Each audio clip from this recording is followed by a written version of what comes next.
Welcome, my friends. Welcome to my world.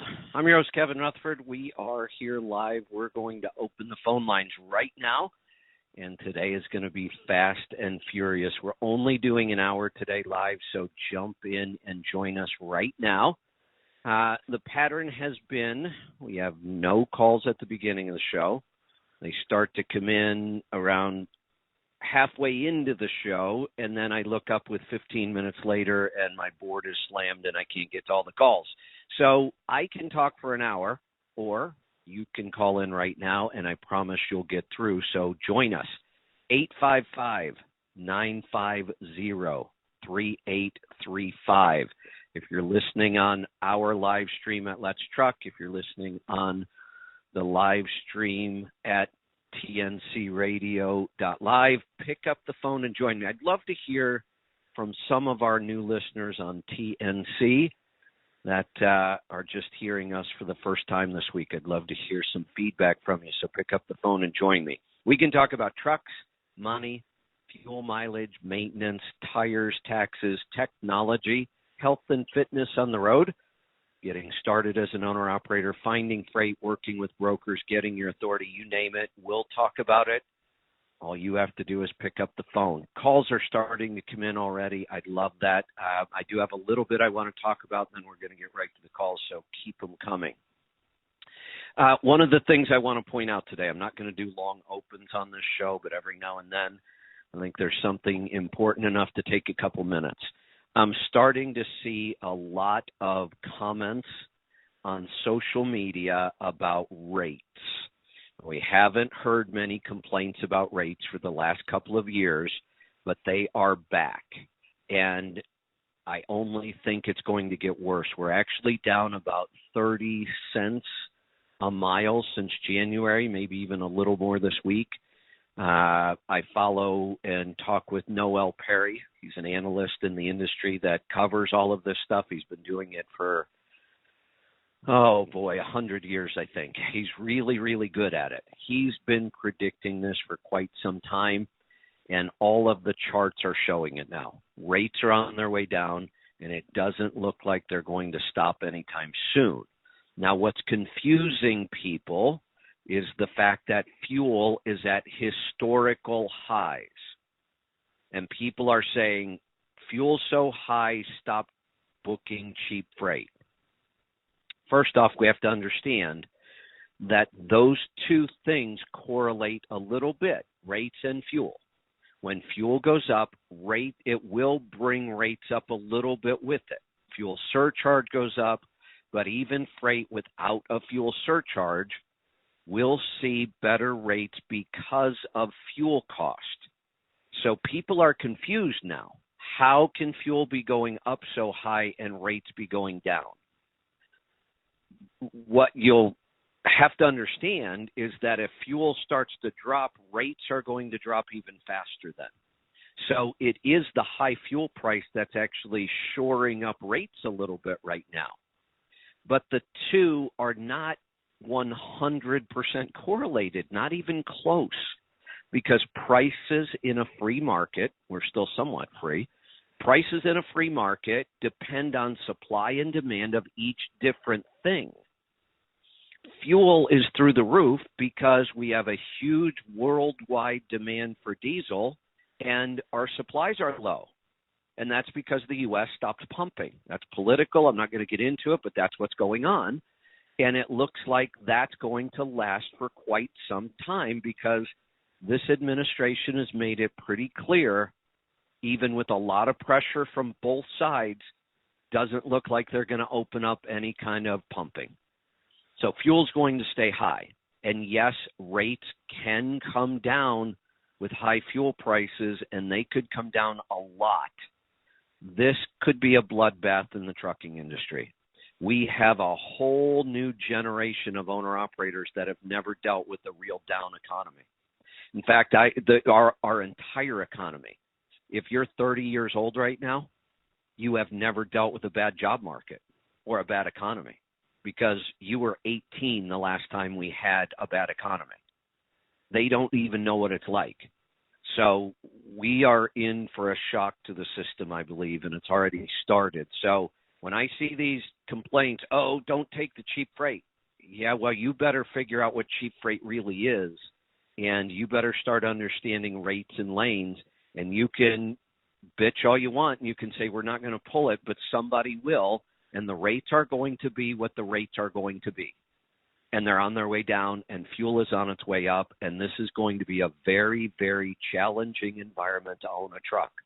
The good news is we're here to help. Honestly, we can teach you accounting. We can teach you about fuel economy. We can help you understand this. And here's the thing. Somebody's going to move the freight, and somebody's going to make money doing it. I want to make sure the people listening to me have the best opportunity to do that. So I'm going to get to the calls because they're starting to come in. I asked for calls. They're coming. I'm going to get to you. I love that. But this is a topic we need to pay attention to. And I will be doing a new show here soon where I talk about this kind of stuff in depth, where I talk about the economy and even how politics are affecting it. But it will be a separate show. If you don't want to hear it, you won't have to. But we're going to be doing it soon because this is maybe one of the important topics we worry about. All right, I'm going to get to the calls. Let's start off in Arizona today. Mike, welcome to the program. Hey, Kevin. I hope you're having a wonderful morning there, Kevin. I am. It's a beautiful morning here, and I've got a great day planned. I'm actually going to head out and park in the woods for the weekend at a really nice campground on a lake and have my family out there and actually have a life. What's with that? I know. Crazy, isn't it? Yeah.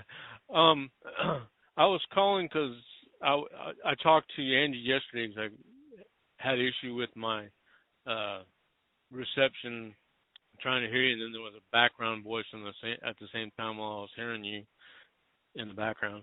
But anyway, I was calling you today about the services I had done at Dr. Wilson's office, over the last couple of months. Cause I had a phone consultation, and then I had a in-person consultation with Dr. Latanzi yesterday. And it was very informative. Mike, you put the post on Healthy Track. Oh, I'm glad you called because I'd love to talk about that. Sounds like you had great results with them. Well, yeah, but I wish there were different results. Well, yeah, okay. Yeah, that's true. But, well, here's the thing. Your cardio results were actually good, right? Well, they were. She said, yeah, they were good. She checked my blood pressure while I was there. She said it was 114 over 74 or something like that. So I wasn't worried about that. Ideal. The only thing that there were some issues. My iron was really high, so they drew off, blood while I was there, so I could, good. bring my iron levels down. It was like just above the high mark. So it wasn't like I was really, really high, but I was high. You know what I like about that, though, is that they did draw the blood because that's the fastest and about the only way to bring it down. I mean, we don't know of many other ways to bring it down. So a lot of times your doctor won't draw the blood. They'll tell you to go donate blood, which is fine, but, being a truck driver especially, sometimes, yeah. So I'm glad they did that in the office. Someplace else and get it taken care of. Yeah. Right. And I was really surprised that my digestive issues were as bad as they were because, like I said, I've been listening to you since the beginning when you started talking the Healthy Tribe and all that. When your wife and I forget the other lady's name talked you into it. Yeah, Kim, that's right. Yep. But I said, okay, I'm gonna check this out, and I saw results right away, and so I was really good to go on it. But then I guess I really haven't been eating as well as I thought I had been. So you know that in the last 6 months, our number one topic is yogurt. And the whole reason we're talking about yogurt is that's going to be the best way to fix our gut. And so we all know that this is an issue we still don't completely understand. We're still learning. So I'm not surprised that a lot of people may show up with basically, and I looked at your results, you have dysbiosis. That means you've got, a less than ideal mix of gut bacteria. Yes, sir. So one of the things I would ask you is, how many fermented foods do you eat every day? I really don't eat any fermented foods for that matter. There's your reason right there. Right. Well, I told her, I've been just doing basically the carnivore diet. So, which is fine for it's good for your metabolism. So your blood sugar's under control. You don't have all the inflammatory foods in your diet, so your joints feel good. You have energy. Your brain's thinking nice and clear. You get all of those benefits from the carnivore diet. But we've also now said, and the diet I'm working on now, I'm actually calling fermented carnivore, because we don't think eating carnivore alone is good for our gut bacteria, and that's always been our concern. We know it's great for our metabolism, it's great for health in a lot of ways, but we can't forget the gut, because the gut is so important. That's why the number one topic on Healthy Tribe right now is yogurt. Right. Well, see, I would do the yogurt, but I don't have a refrigerator in my truck, and I'm pretty much on the road, 365. So is it your truck? Well, even if it isn't your truck, I'm a company driver. Go get yourself one of these new electric battery-powered coolers. Some of them even work as freezers. I have one that freezes amazing, and it runs off batteries. I can plug it into a cigarette lighter. They're much more durable than those. We used to try to buy these, and they'd last about 6 months on the road. These are holding up really well, and then you'd be able to have yogurt. And now, look, you can still go to the store and buy fermented vegetables. They're much easier to find now, and you can keep them in your truck without refrigerating. They don't need – they'll be refrigerated in the store, but you don't have to refrigerate those, especially if you're going to buy small containers, and you'll go through them in a couple days. So they will probably start to re-ferment, which is all right. But and since you're struggling to get enough fermented food and you're not really eating any right now, we got to fix that. And you need to be taking 2 probiotics. Right. Well, she has me on probiotics. Good. So good. I do drink kombucha a little bit here. It's not enough. It's not enough. Right. You need fermented foods daily. Right, because I have, a couple of jars of sauerkraut that I bought that is just the cabbage and salt and water. That's perfect. That's it. That's all we need. So and there's little poppy. Here is a great way to eat on the road. This is how I'm eating on the road right now. Now, look, I have an advantage over most drivers. I have a pantry. I have a kitchen. Even though I'm on the road, I have all that stuff. I'm in a big RV. But I am eating on this trip just like I would be eating in a truck with limited cooking abilities. So for the most part, I'm using 2 devices to cook right now, and that's it. I'm using a microwave, which people have in trucks all the time, and I'm using an Instant Pot, and that's it. And I could get by without the Instant Pot, and here's how I'm eating. I brought all of my own canned meat with me and some canned chili and a couple other recipes that I like. Most days, all I do for my meal, I open up a can of the meat, I throw it in the microwave for 1 minute. It's nice and hot. I open up a jar of fermented whatever, kimchi, cabbage, asparagus, whatever. I dump the cold fermented food right on top of the hot cooked meat. It is, I just love that combination, and that's a meal. And I'm done, and it took me 1 minute, and I have virtually no cleanup. Right. Yeah. I mean, I was very pleased with talking to her, and we didn't talk about fermented foods, but like I said, I got some, but maybe I'll have to break down and get me a refrigerator or something like that. Here's what I can tell you. Whatever it takes, the more fermented foods you eat every day, the quicker your gut is going to come around. Right. Okay. All right. And I don't think you can do it with probiotics alone. No, I don't wish we could. We would always rather get our nutrients from food anyway. So the supplements are nothing but that. They're just supplements to a good diet.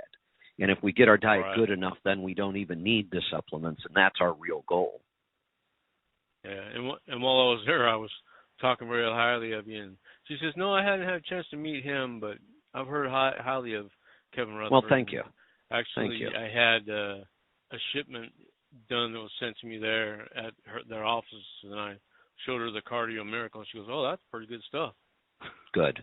Yeah, I've run that by 2 cardiologists already to make sure. Mm-hmm. I ran that by 2 cardiologists before I even started testing it. They all said the same thing. This is a really, really good blend for cardiovascular health, and we get it all in one shot. It's just a scoop. You put it in some water.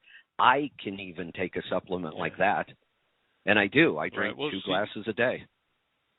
Right. Well, and see, she was quite surprised that I showed her that, and then also because, like I said in the beginning, I was a diabetic, and so you helped me with that. But then after having COVID last year, I, came back down with being diabetic again because my level was 7.5, and I had it checked again in January, and it was 7.6. I don't know how it went up, so I wasn't, eating anything to cause it to go up like that. But stress then can do all it. The blood work I had, and then the blood work I had done with her and all that, she said it was 6, and she says, when was the last one you had done? It says back in January, and this one was done in February. The blood work was done in the 21st of February, and it was done at 6. Let me explain to people how that's bigger than what it sounds like, and here's why. A1C is a 90-day average. So right, I realize that, but yeah, well, no, I'm helping everybody else that may not understand that. It's a 90-day average. So when you took a reading in January at 7.6, and then you take another reading and it's only around 30 days later in February, the fact that it dropped to 6 really means that if you continue doing what you're doing and you wait that full 90 days, it's going to be down into the 5s, which is exactly where we want it. So the carnivore is working, your metabolism's healthy, keep doing what you're doing there, but we need to add, you are the perfect example of my new diet. You need to be a fermented carnivore. Okay. Yeah, I'll have to break down and buy some more of that sauerkraut from that place I got it from. There you go. And if you have to, buy, fermented vegetables and kombucha every couple of days because you can't refrigerate them, then do it. Right. Yeah. Sounds good. Well, thank you, Kevin. I mean, you've been a blessing to me in my life, and I know you've been a blessing for others in their lives, too. You're welcome. I'm glad you had a great experience with Dr. Wolfson. Jack and I are kind of becoming friends. Jack is a great guy. I need to, I need to get him back on the show a lot more. Once we get things settled down, I'm going to talk to him about a regular appearance on the show. And 2, I haven't met him yet. I haven't met anybody in their organization yet. So on this trip, my goal on the way back west is to figure out, is he in Colorado? Is he in Arizona? And wherever he is, I really want to try to make it over there and meet him. Let's grab another call. Let's go to Georgia. Oh, hold on. I press the right buttons. Let's go to Georgia. James, welcome to the program. How you doing? Good. What's on your mind today? Well, a few months ago, if you remember, on a powwow opening, Bruce mentioned a Detroit with a 308 gear. So a Detroit, are we talking about a DD series or a 60 series? Yeah, no, 60 series, D-3. Okay, so 60 series pre-emission with 308 gears. Okay, go ahead. Right, with a .73 transmission, final gear. It's all brand new. But anyway, he kept telling you, I loved it. Well, yeah. I do. I mean, it will do 80 at a decent RPM. I didn't do that very much. I just wanted to see what it do out in South Dakota. But I've got some numbers for you. The last time I filled up was 7.35 with 79,000 pounds. Okay, and that's pretty impressive. Yeah, especially when it was doing like 5.7. Yeah. And that's fill huge. up before. This is your gauge, profit gauges, fuel gauges. I'm sorry, was 8.39, and mostly I do light loads, and I've got to a scan gauge. It took me months to fill it with it. You know, you can adjust the fuel MPGs by percentages. So, yeah, you can. And here's something else. Since we brought up the scan gauge, and I'll throw it in there. A lot of people, if you don't dig into there and read the manual a little bit and play around with it, there are settings on there where you can set up the scan gauge to show you your profit per mile after fuel. You can watch it right on your gauge. Right. Well, what I did, I kept fooling with it so it shows accurate MPGs. Excellent. I mean, Good. it took me 6 months, maybe longer. I'll bet. I've had this thing for a while. Even the buttons won't even work anymore, but I had to unplug it, plug it back in to reset sometime. Well, that's good. You're wearing yours it, out. You're using it so much. I have wore it out. I can't even hit the power button on it no more. I mean, if I fool with it, it will do it. But got it. Yeah, this thing in ninth gear at 1450, it does 55 to 56 miles an hour, and that I can get 9.5, but most of my loads won't let me do 55. Right. So I can put it in tenths. I got it at 64 right now at 1250. Okay. That's this thing. I mean, y'all was saying, Bruce said I didn't say 308s in a 66. I said, well, I misunderstood you, but that's what I did anyway. Based on your numbers, it's working really well. That's not a bad setup for you at all. No, and that's a great it had setup. The 370s in it, and right. The RPMs are just way up there. Yeah, no, this is a great setup. You have the ability when you do go slow, when you can, that 55 to 60 at 1450 is just about ideal for that engine. It doesn't mind running in that 1400 range.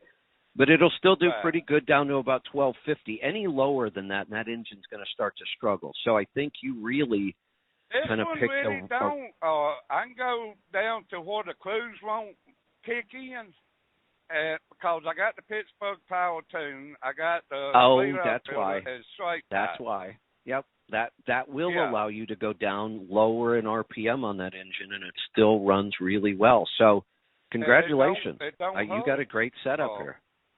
I mean, even in the lower gears at 79,000, which I don't do very many loads over 10 or 20,000 in the box. When I go to 44,000 in the box, I mean, it takes off just like it does with a light load. I mean, the gears is really doing good with it, and it surprised me because Bruce said, "Well, I would have put 355s in it." Well, yeah, but I'm liking these now. Yeah, so we used to go. I'm the stupid one that tries something different by accident. And got it. And you're right. Now that you hear those numbers, that it makes a lot of sense. We've gone with 264s with that engine forever, and with a double overdrive, that works well. But it sounds like you've only got a 10-speed, right? Right, 10-speed with 0.73. Yeah, and we've always said that you can do the 264s with the 10-speed, but it's a little awkward. I actually think if we have a 10-speed, not a 13, you may have found the better combination. That 308, if you've got a 10-speed, may be a better way to go. It sounds like it's working really well for you. Now, I will say the other modifications have helped a lot. Having the tune and it actually pulls better out west. Now, I haven't been out west in a few weeks because we've had some deaths in the family. My mama died, and my wife's daddy died, so I've been staying southeast. But when I was going out there, I was actually pulling better than I was with the 370s with them. Yeah, it will. It will because of that. Yeah, when you get down into ninth, which is direct, and those 308s, that thing's going to pull really well. So congratulations. I think you've got a great setup there, and I made some notes. I think I'm going to look into that a little more, and that may be our preferred option when you have a 10-speed. And remember, we're talking about an older pre-emission engine here. But there's a lot of them, and we love that engine. So let's head off to Massachusetts. Todd, welcome to the program. Hey, Kevin, can you hear me okay? Little bit of background noise, but go ahead. Yeah, it's raining hard on me. Hold on. I'm getting a huge amount of feedback myself. I'm hearing myself talk about 2 seconds. Oh, any better now? Any better now? Let me see. Check. Yep, got it. Go ahead. All right, okay, good. So I was calling about a quick business question, but I really want to weigh in on the this fermenting in the yogurt. First, with the yogurt, I can't be sure, but I'm pretty sure the Reuteri is keeping me from getting into ketosis. So I stopped it almost a month ago now, and I think it's, I don't know if it's placebo, but I think I'm getting better about the whole ketosis thing. I haven't measured it yet, but I will once I think I am. But I wanted to put it out there to the tribe to, keep, post on the tribe what your results are, the good, the bad, the ugly, because, it would just help us generally add to the... That's a really good point. We're trying to be really upfront that there isn't anybody on the planet that understands this yet. It's not like we haven't done the research. We've done tons of research into gut microbiome, and it's my number one topic to read and research right now. But we are, we had Dr. Davis on, who started all this yogurt thing, and he told us it's like we're back in 1980 and you just built your first, what was the Atari computer back then. He's like, we are at the very, very beginning of this whole thing. So I'm talking, we have decades ahead of us to learn all of this stuff. But we're learning, and you're right, the more feedback we give each other, the more we're going to learn as a group. Yeah, maybe at some point we can make a little place, our own little spreadsheet where we can, numerically code different things going on. So this fermenting business, the more I read about vegetables and how they're basically just or plants, and how they're just trying to kill us, I got to wonder, does the ferment do enough to negate that, or... That's a good topic. Yeah, it's a good topic, and let's talk about that. My guess is you read the book Carnivore Code. Yes, sir. Paul Saladino. He'll make you afraid of vegetables sometimes. I swear. They're out to get us. Here's my thought on this. I do believe that as hunter-gatherers, animal products were always our primary food and our preferred food. If we could eat animals and eggs, and that's what we were doing, and we were eating the whole animal from nose to tail, every bit of it. And I believe that's a really healthy way for a human being to live.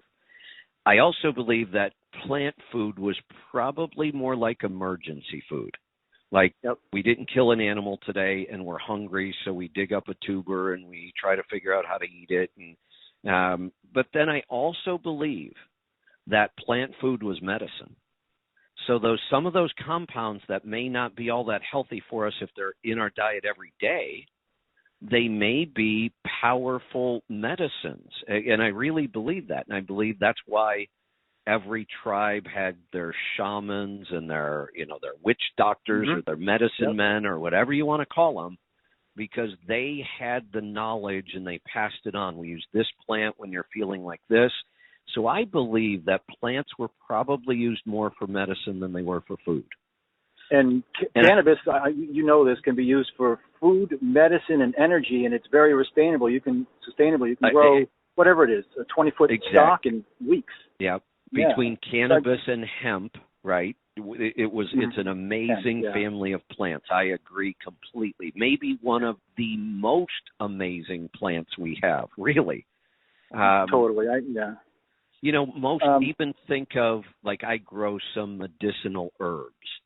But it's not easy. It's not like you can just grab something off that plant and eat it or smoke it. You have to go through all kinds of processes to extract, and they're not simple. Right. So, but I believe that, and that's why I'm working on the fermented carnivore. So here's one of the first things I did when I go through the list of vegetables that, Saladino talks about. We have to watch oxalates. We have to watch phytates.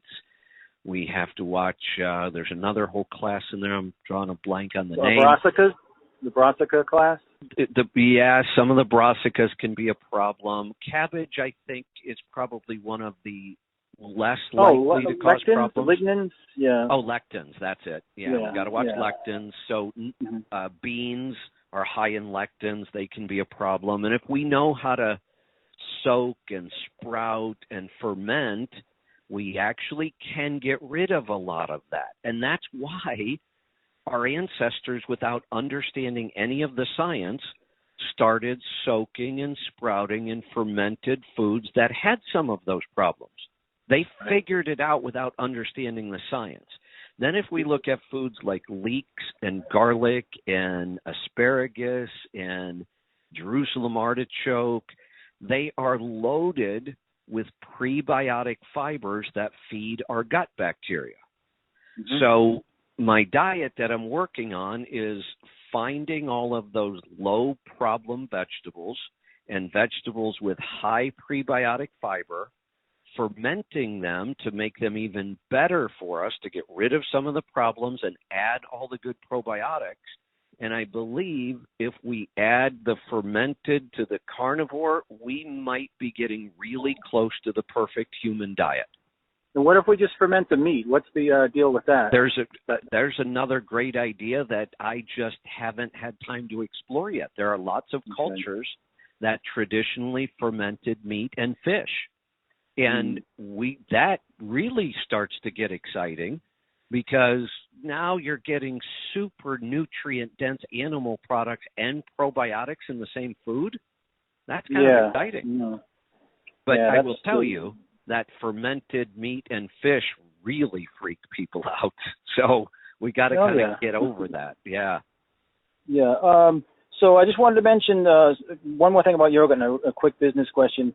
Sarah posted something on Healthy Tribe last night. And for those people who aren't there or weren't there last night, I can't think of what it was called, but it's a cream. It starts with a K, and it's I think it's half and half, but it's some Whole Foods sell it. But I would go look at it for those who are starting off, because it's a full fat product that you'd want to make your yogurt out of. I'm going to go look at the picture real quick, because I did look at it last night, and I don't think it is half and half. I think it's true full heavy cream. Oh yeah, it didn't say heavy, but it said cream. That was So we can have cream, then we can have heavy cream, which is even more, and then you can have whipping, which let me look at it. Oh, no, she's actually using organic whipping cream. Nothing wrong with that at all. Oh, okay. But what you can expect is your yogurt is going to come out almost the consistency of like cheesecake. Oh, okay. It's going to be really thick, and some people really like that. And that's what you're going to get if you start with whipping cream, and that's what she was using. Yeah, if I go back to yogurt, I'll probably try that. But and I'm the person who's been posting that I drink mine, because I don't. Why should I filter it? And got it. Think that's a problem? Yeah, because why should I filter it? I mean, I don't have a dog to give the whey to, or anybody else to give all the starter to, so I just drink it. And yeah, it's clumpy, but I drink it. Yeah, I started dumping all my whey in my garden, because it certainly can't hurt. There you go. Yeah. Yeah, here's the only thing I will say about separating out the whey. If somebody is working on their blood sugar still and weight, you're better off to get the whey out of there. The whey has the most carbohydrates in it. So if you're healthy metabolically, then it's not a concern, because we're not talking about a ton of carbs. But when we're working with somebody with blood sugar and weight, any place we can get carbs out that we can, and this is one of them. Get the whey out of there, and your yogurt becomes even lower carb. Yep. So, real quick, so if I wanted to trademark as opposed to copyright a phrase like, King of Beers or Amazon.com or something, what's the difference? How do I trademark it, and then how can I use it as a web domain And how do I be sure that it can't be used without my permission or knowledge? Like, letstruck.com. Let's talk about that, because I have a different take on this than most people. Even on patents, I have a different take on patents than most people. Okay. Honestly, with any of these things, you can spend a lot of money to set them up properly, and then nothing would stop anybody from ripping it off anyway. Oh God! And then what you have to do is you have to go sue them. Yeah. Nobody, Okay. You can't call somebody up and say, hey, they stole my trademark or my phrase, or you can't do that. The only resolve you have is you have to take them to court. And honestly, I don't trust the courts, because it goes in front of a judge. Yep. The judge might not know anything about business or trademarks, or he's just a judge. So now he has to make a decision on things he really doesn't understand. So my point on all of this is, if you look at, we have a lot of stuff out there in the market, don't we? Mm-hmm. We have courses, we have audio, we have multiple websites. We don't trademark, we don't copyright, we don't patent, none of it. My whole philosophy is, I hope it's so damn popular they try to copy it. I remember you said you went to go buy a book and it was your book copied. Someone had stolen it and rewritten one of your, Yeah. At that point, I thought, cool. I put something out into the market good enough that somebody broke the law to copy it. Could someone open up a business tomorrow, letstruck.com, and somehow use that domain? Well, no, because the internet, you can only have one letstruck.com. Nobody ever can use that. It can only go to one address. It can only go to one website. And I will tell you this, we own, Aaron is excellent at this, we own multiple domains that nobody can ever use, because we own them. Oh, okay. Yeah. Yep. Unless they want to buy it from you. Correct. So, right. For what I have, obviously I'm not going to say it now on the air, but I would be better off making a web domain. Now, I know you're into this lately. What platform would I use that wouldn't want to censor me down the road if they don't like what I'm saying? Like what? None. Okay. None. I know. Yeah. And here's the thing. In the beginning, you are probably not going to have the ability to do what we're going to do this time. We are building every piece of our infrastructure from scratch. We are writing all of our own code. The only thing we will rent from anybody is just a server. And nobody deletes or censors just because you're on a server. And the way we know that is the porn industry wouldn't exist. Good point. Right? Can't argue that. But all they do is rent space on a server. People who rent servers could care less what the content is. It has nothing to do with them. Nobody knows who they are. So we will have multiple servers around the world loaded with all of our stuff, and if something happens to one, we flip a switch, we have another. But that's expensive. Not exaggerating, we will probably spend $250,000 on this project. Just on the servers, yeah. And just writing all of the code, software, so we don't. And renting servers not all that expensive. Even renting 5 or 6 of them around the world is not a really big deal. It's writing all the code. So we'll have at least, just to get it off the ground and running, we'll probably have that much. And honestly, a lot of that money's been spent over the last 10 years. We've been working on this in the background for a long time. We just didn't put a big priority on it until now, and we need it now. So all of ours should be done in about 6 months. We should have a good app out in about 30 days. We should have everything out in about 6 months. And if I wanted to, like, get ABC123 or deafanddiesel.com, or what? How would I do that? Is there, Okay, so there's multiple websites you can buy your domain name through. We've used GoDaddy forever. GoDaddy's one of the bigger. So you just go to GoDaddy.com, and when you land there, there's a place where you say, okay, I want to get dieseldoctor.com, and you type it in, and it'll say, nope, that's already taken. You can try dieseldoctor.live, dieseldoctor.biz, dieseldoctor. They've got 30 extensions now you can use, but everybody still wants .com because that's all anybody thinks about. But here's what I will tell you. It is almost impossible anymore to get a good .com address. They're all gone. Right. Yeah. Unless you've got some really weird word in your name, you're probably not going to get the domain names you want at first. You're just going to have to get really creative, or you're going to have to live with a different extension instead of .com. Yeah, I happen to think I can get it. It is very creative.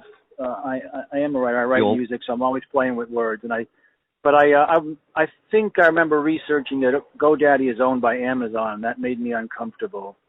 Then find another one. I mean, I didn't even realize that. It's hard to keep track of who owns who anymore. Exactly. We just used GoDaddy for decades now, so all of ours are hosted there. But you can find somebody else. There's tons of them. And you'll know within 30 seconds if you can get your address or not. And if I buy it on GoDaddy, someone who goes to the other website to buy their domain, doesn't matter. If I already own it, I own it. You own it.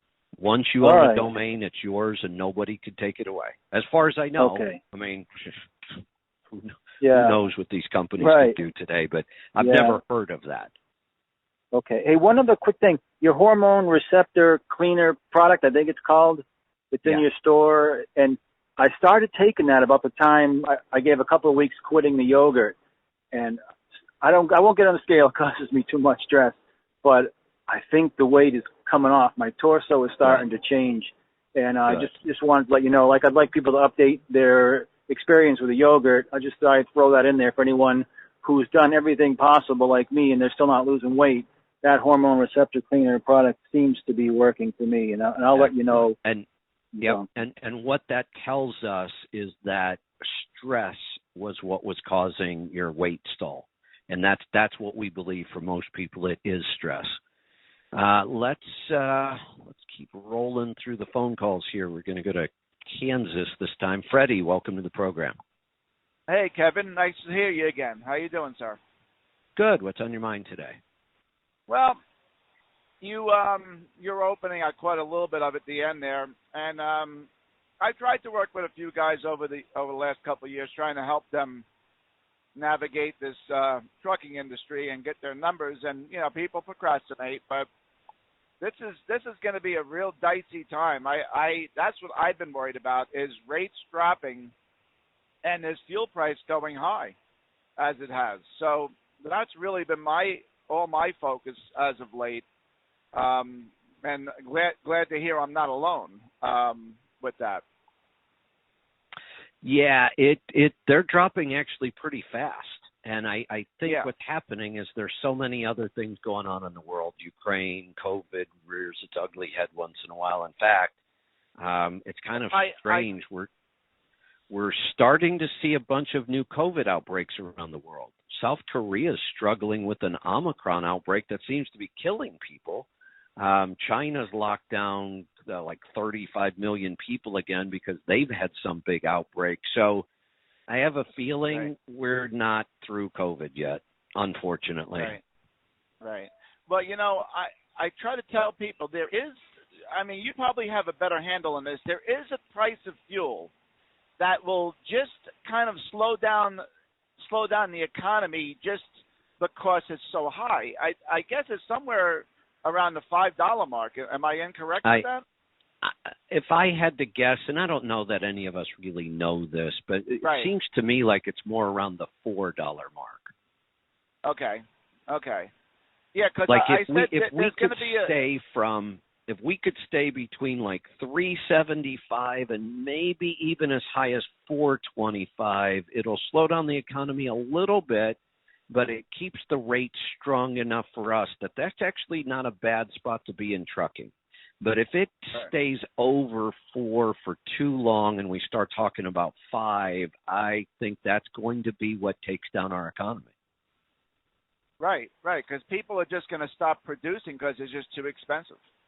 Right. Yeah, that's what I'm trying. I'm trying to get that word out to people, and they look at me like I'm crazy, and I'm like, I don't know what to say to you. So, yeah, and here's the thing. I don't see anything that's going to happen in the next 3 months that's going to bring fuel down. Right. Oh no, I think fuel is going to stay here, and well, look what happened. I mean, it went up just about $1. It's come back down now, but it was getting a little scary there. You know, every other day it was 40 cents, 50 cents a jump. Well, you know what seems weird? It's happening so fast and it's so volatile, it's hard to keep track of this, but it seems to me like when it goes up overnight, we immediately see it at the pump. But the last week, every time Matt sends me a text every day, it's going down 22 cents, going down 14 cents. And yet I look at the pump price and they're still high. I know. Well, you know what it is? A lot of times it's the speculators on the market that do that, and a lot of these places they buy blocks of oil, because I used to be in the heating oil business. So you buy sort of futures. You know, you buy what you think the oil is going to be, and you speculate and you lock some people in some rates. So sometimes that happens. They see the price go up, they buy a block of oil. Now they're stuck with that fuel price, and they have to kind of try to recoup their outlay, I guess. I mean, that's the only thing I can think of. You are correct, and there are a couple good examples of this in business. In the airline industry, Southwest is one of the most successful, profitable airlines ever for a lot of reasons, but they also got really, really good at fuel speculation. They would buy futures, not as an investment, but they would buy them to manage their own fuel costs. Now, they got good at it, but it's risky. And it's very risky. And I remember the last time fuel got expensive, there were trucking companies that, I don't know if they ever went through with it, but I remember several of them saying they were looking at it. They were going to start, and maybe it's happening now, I'm just not sure. But if you can get somebody good enough to manage a program like that where you buy futures, there can be huge advantages, but also tons and tons of risk. And when you're looking at a market that is this volatile, up $1 in 2 days, down $1.50 in 3 days, there's nobody out there that could speculate properly on this. It's just too volatile right now.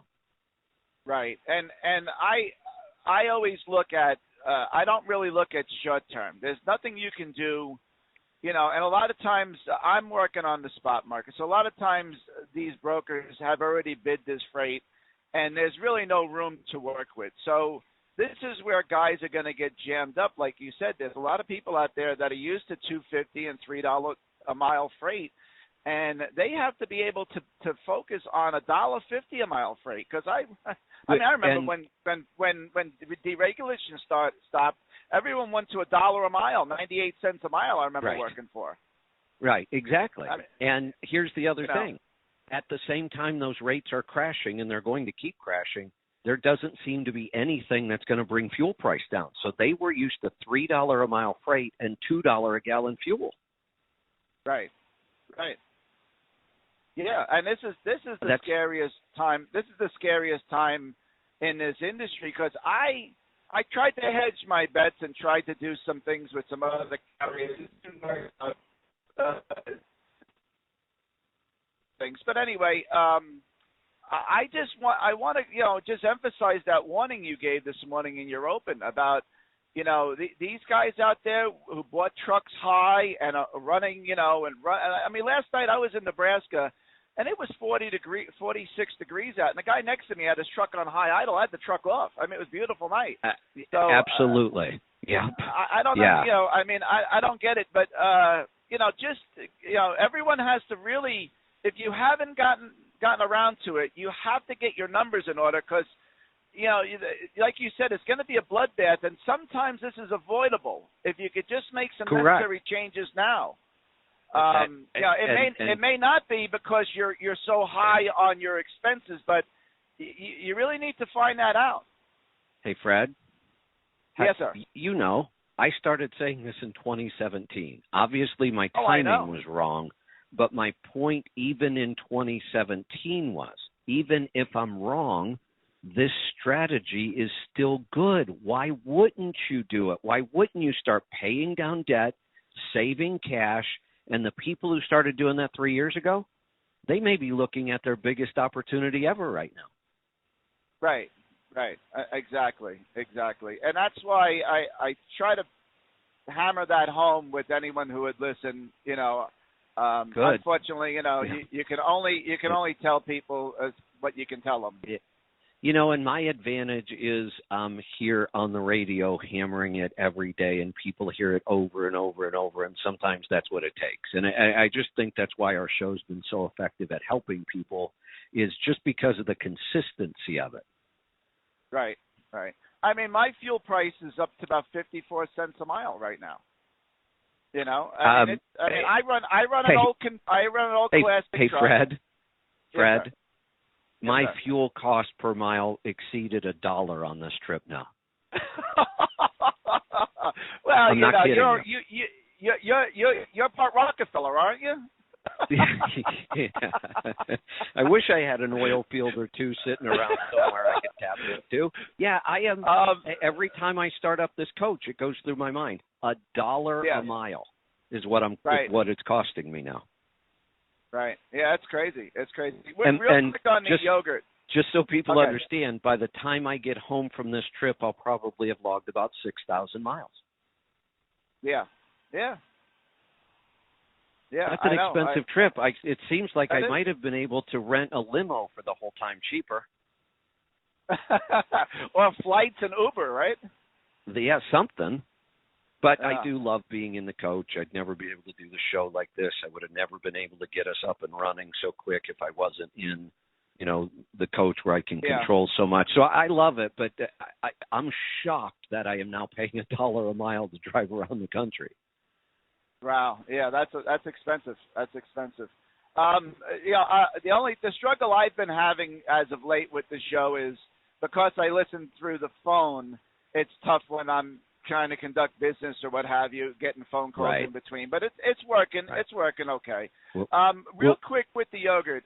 When I was making it prior with goat's milk, I didn't realize it had to be down at 100 degrees, so I may not have gotten the benefits. It felt like I was getting some benefits, but maybe not all of them. You would. So you would. I just did a batch sous vide, and I have it straining now. What to make another batch? Do I use the yogurt or the whey or both, or what should I use?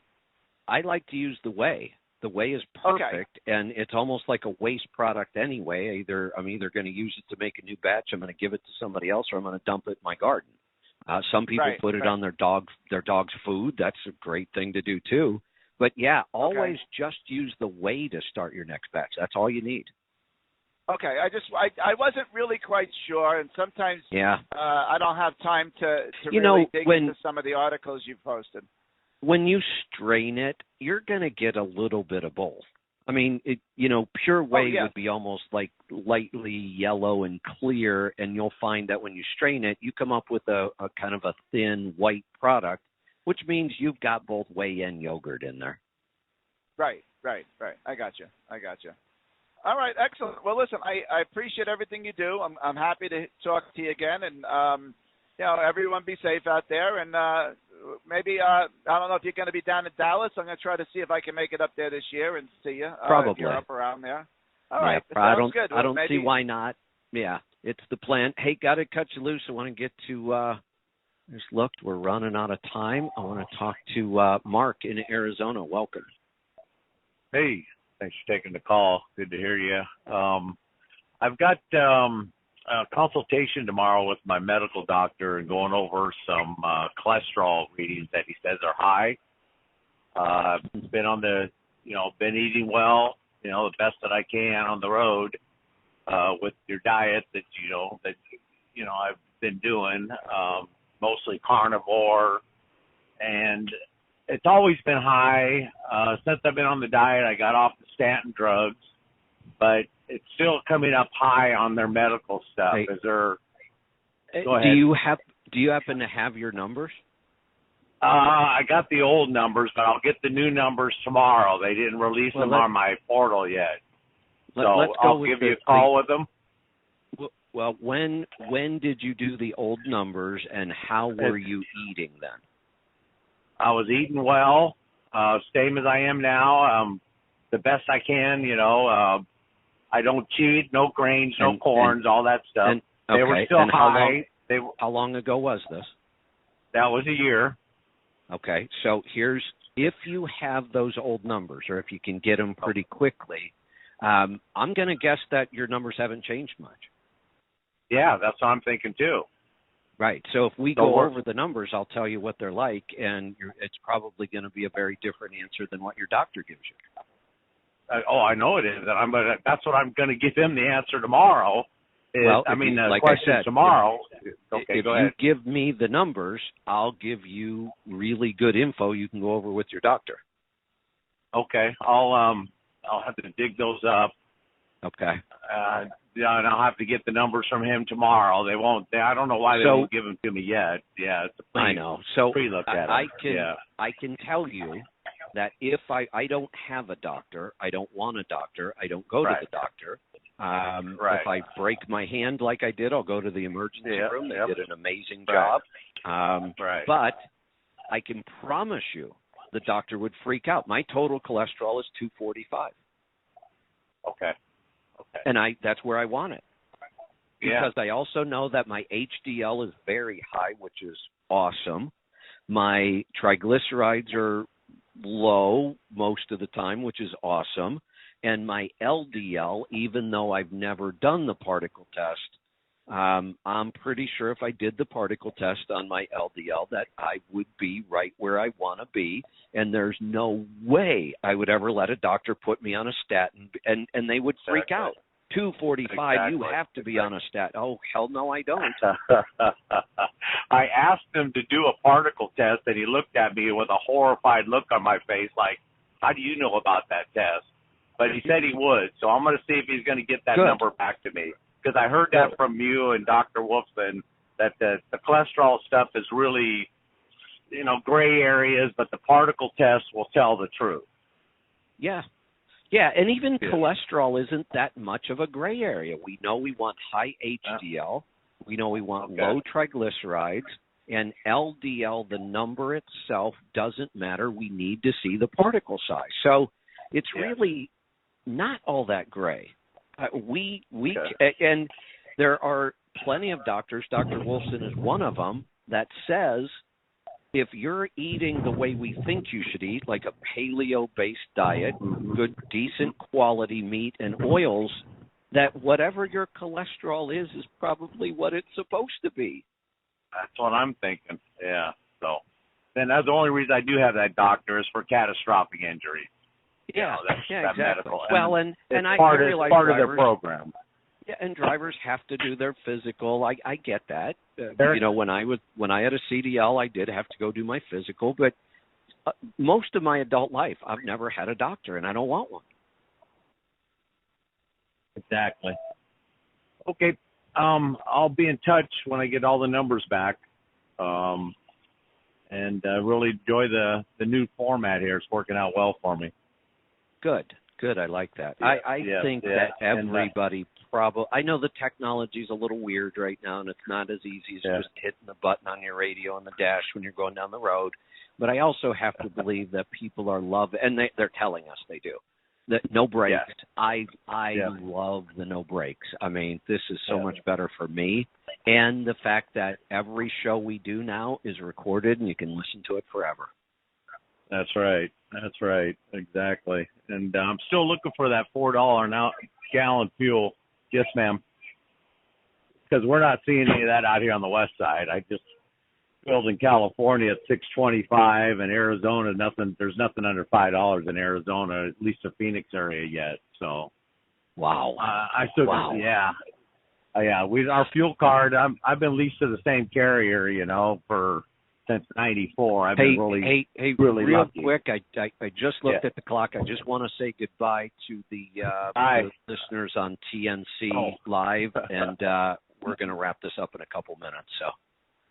Okay. All right. Well, I appreciate it. We are all out of time today, so we're going to wrap this up. Like I said, we've committed to 1 free hour a day of Q&A. When we have time, we'll do more. We will be bringing back a lot more shows as premium content. So thank you so much for all the support. It's been amazing. The number of listeners we have is just growing like crazy every day, and I know you're a part of that. You're spreading the word, and we thank you for that. We will see you back here tomorrow. I'm pretty sure we're going to do trucking technology and efficiency tomorrow with John and Joel. So tune in for that. In the meantime, be safe, be profitable, be fit and healthy. Always do the hard work and master the journey. I'm Kevin Rutherford.